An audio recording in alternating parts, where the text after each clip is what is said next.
Hey, what's going on, everybody? It's time for another Marvel Contest of Champions video. In this one, I was thinking about doing something a little different. I was looking at some champions that I believe are personally overlooked. They're not necessarily amazing, they're not necessarily bad. They're not the top tier champions such as Corvus, Nick Fury, Captain Marvel movie, Aegon, but they're still champions that when you're newer, you can put in a lot of work with them while you're grinding and working towards those champions. So, the first one that I want to start off with today is Yondu. Yondu is a solid champion with some decent utility. The biggest part of his utility is a very easy to access heal block. On his SP1, he has a 100% chance to inflict a heal block for 10 seconds. If the champion that you're fighting happens to have a regenerative buff, he's going to be able to put that heal block on for 20 seconds. So 20 seconds is a lot of time to keep somebody from being able to heal, and more than enough time to get back to an SP1 again to keep it going. The 10 seconds, if you're playing nice and aggressive, that should also be enough time for you to be able to get another SP1, keep that healing under control. He does also have a small bleed, not a huge one, but he does have one. And if they're immune to the bleed, he'll actually put an armor break on them. So again, a couple of little utility pieces. He does also have some additional armor and block penetration. So if he's hitting into somebody's block, he's going to do a little bit of additional chip damage comparative to somebody else. So again, nice little added bonus. Last thing I do want to mention with Yondu is on his SP2, he gets 173 additional attack in the case of this 5-star rank, this 4-star rank 5, for every special that's launched off. So if you've launched off 5 specials, you're looking at getting another 600 damage when you launch this off, or I should rephrase, 600 attack. So every time you're launching a special, you're getting a little bit bonus. You'll never complain about that. The next champion I want to take a look at is one of my personal favorites in the game, Angela. Again, not necessarily the highest ranked champion, but she is a lot of fun. When I initially got her back when we were still using a lot of 4-stars, she put in a lot of work for me through Act 5. Biggest things I love about Angela, number one, her awakened ability does absolutely nothing. You never need to worry about awakening her. So that's just a great thing. Pull a champion, use her, awesome. So the biggest thing to know about with Angela is that she gets buffs based upon her power level. With Angela, you want to keep her in the range of SP1, just below SP2. The reason being is you'll get a Fury buff. This Fury buff is roughly 70% of your base attack. So in the case of this 4-star rank 5, she's getting an attack bonus of almost 900 per Fury. So right there, that puts her, she gets 1, she's at 2,000. Now, with her other abilities here, each time she's landing a critical hit, she duplicates the buff that she has. So while she's in SP1 and she gets a crit, she can get another one. So that's another, 1,700 attack? Awesome. And then down here, when you SP1 again, you can get another Fury. And if you already have one, it's going to last for 20 seconds instead of the base 5. So in the case of this one, you have the potential for up to 2,700 additional attack. At the same time, that is amazing. Now, as a 5-star, obviously even higher, but again, for a champion when maybe you're just starting out, she can put in a lot of work for you. Next champion I want to go was back in the day, he was a major power control champion. He's kind of fallen off due to lack of utility and a bit of a lack of damage, but again, on a newer account, he's still really great. And that's Vision, Age of Ultron. Being a robot, he does have the bleed and poison immunity, which is great. You're going to run into those paths while you're questing that are going to require those kinds of champions. Vision's got it covered for you. The biggest thing that Vision offers, even though he doesn't have a lot of damage, is he has a lot of power control. His SP1 will burn up to 39% of the power, and it will give you some damage with it. My favorite launching off is the SP2. You can get 100% of your opponent's power gone. You don't have to worry about them launching an attack because you just took it all. Special Attack 3 also has power burn, but you're normally not going to worry too much about it. You're normally going to be firing off an SP2 or, if you have to, an SP1. If you're lucky enough to get him awakened, which again shouldn't be too hard, but if you do, you have a 100% chance to disrupt their power and take 27.99% of it for your own.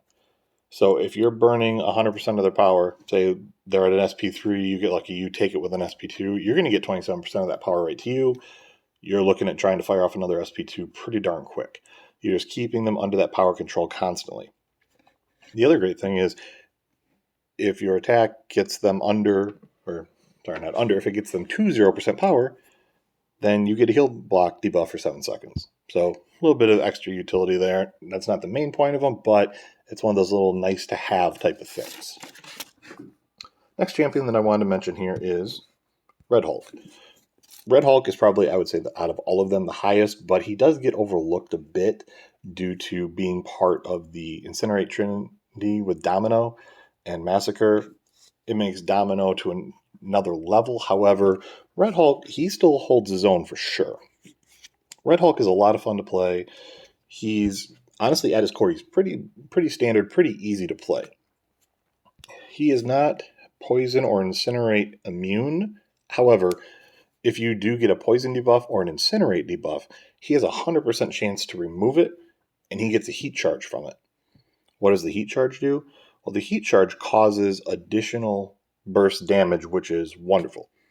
Every incinerate charge that he has, or heat charge that he has, he gets 18% additional attack that's going to happen when he attacks as a burst of physical damage. It stacks up to 10 of them. So when you just hit somebody with a light or a medium, a heavy, anything, you're going to do your damage plus up to 180% additional damage, which is wonderful. Anytime you can just get some easy, free extra damage, you're always going to take it. When he's blocking, he's got a 60% chance to convert energy attacks into heat charges. So while you're trying to build those heat charges, it's one way to do it. If he's fighting a Mystic Champion, every attack they do, even just a normal physical attack, is considered an energy attack. So every time Mystic Champion hits into your block, for example, 60% chance to get another heat charge, up to 10. The SP1, it causes 2 heat charges. So SP1 is what you're going to want to be firing while you're getting them built up to those 10 heat charges. And then you can use an SP2 or you can use SP1, whatever is easiest for yourself. But Red Hulk, you can use him on champs that have incinerates. You can use him on champs that have poison. He's just going to make him stronger. And then the very last champion that I like to bring out and mention here is Crossbones. Crossbones was a bit more popular a couple years back from the toolkit that he has. So first thing, Crossbones is never going to crit. He does not have the ability to do a critical hit, which will make him great for champions such as Mr. Sinister. Now, granted, he will have a class disadvantage, but you will never have to worry about Mr. Sinister healing because Crossbones can't hit him with a critical attack. There is also a node out there called Thorns, and Thorns will inflict damage back on you anytime you hit your opponent with a critical attack. Well, Crossbones, because he can't crit, you never have to worry about it. So instead of critting, he gets a Fury buff anytime he would have crit. So as you can see here in the case of this 4-star rank 4, he can get a crit for 396.9 damage for his Fury buff. So those can stack up pretty quick. He does also have the ability to go into Overrun, which you dash back, hold block for 2 seconds. You're in Overrun mode. He'll automatically get 3 Furies. He does, he suffers from some reduced armor and block proficiency. So while this is happening, you want to be on the offensive. You go into Overrun, you're going to hit your opponent, trying to hit him as hard as you can for as long as you can.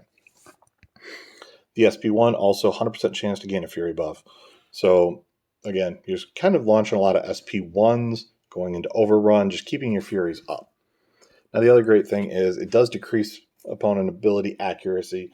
So for any pain in the butt nodes, this does help a lot because every Fury, it's going to go down 22%. So you get 5 Furies, they have no defensive ability accuracy left. Wonderful thing. And the last part, he does not need to be awakened. However, if he is awakened, he does get the ability to have a chance of shrugging off debuffs. So in this one here, it's a 22% chance on this level 40 sig. Not the greatest, but if he gets a bleed on him, he does have a chance to get rid of it. It will obviously go higher as you go, but just a nice thing to have. And it doesn't just go away. It has a chance of being put into a Fury buff. Wonderful. So Crossbones, in the early game, if you get him, he can definitely put in work for you, getting those Furies, getting that extra attack. So these are just a few champions that I wanted to highlight. as overlooked champions that, when you're still building your roster, can put in a lot of work. So I hope you enjoyed the video. If you did, feel free to comment, leave a like, let me know if I should maybe look at a couple other champions that are overlooked, and you have yourselves a wonderful day.